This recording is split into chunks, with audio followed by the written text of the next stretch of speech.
अस्सलाम वालेकुम नाज़रीन, welcome to Kazmi health and beauty tips. उम्मीद करता हूँ खुदावंद करीम के फजल करम से आप सब खैरियत से होंगे।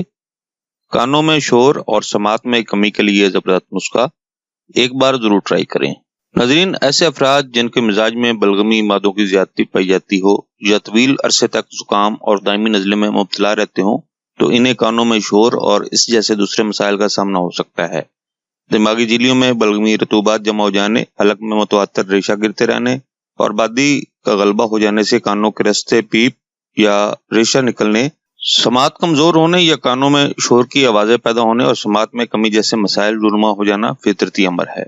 ऐसे तमाम लोग जो कानों में शोर या समात में कमी जैसे मसाइल में मुब्तला हैं, वो सबसे पहले तो बादी गजाई अज्जा का इस्तेमाल तरक करें। चावल, दाल, माश, दूध, दही, बैंगन, आइसक्रीम, चॉकलेट, आलू, गोभी, नान, समोसे, पकौड़े, पिज्जा, बर्गर, नीमको, पराठा, बर्फ और मुर्गन व तुर्श खुराक से मुकम्मल परहेज करें। इसके अलावा ज्यादा शोर शराबे वाली जगह जाने से परहेज करें। कानों में कोई भी ऐसी चीज न डालें जो पर्दों को टच करे, और अगर कानों को साफ करने की जरूरत महसूस हो तो बिल्कुल नरम हाथों से कान साफ करें। इसके अलावा इस नुस्खा का इस्तेमाल भी करें।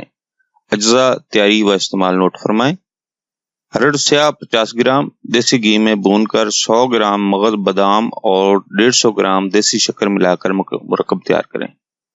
1 चम्मच रात सोते वक्त खाकर 1 कप दूध में जीरा सफेद पकाकर पी लिया करें। इसके अलावा हरमल के बीज किसी भी पंसार स्टोर से ले लें कि 1 चमची हस्बे जरूरत जैतून के रोगन में जलाकर 2-2 कतरे दोनों कानों में रात सोते वक्त डाल लिया करें।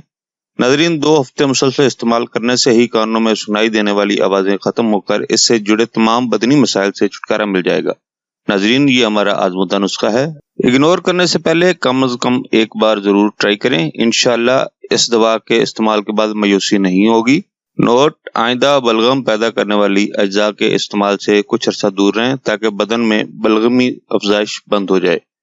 नाज़रीन, ये था हमारा आज का नुस्खा। अगर आपको हमारी काविशें, हमारे नुस्खा जाते अच्छे लग रहे हैं तो हमारी वीडियो को ज्यादा शेयर करें और हमारे चैनल को सब्सक्राइब करें और बेल आइकॉन पर क्लिक करें। अगले नुस्खा तक इजाजत दें। अल्लाह हम सब की जायज हाजतें पूरी करे और अल्लाह हमको हर गम, दुख, तकलीफ और बीमारी से महफूज रखे। आमीन सुम्मा आमीन।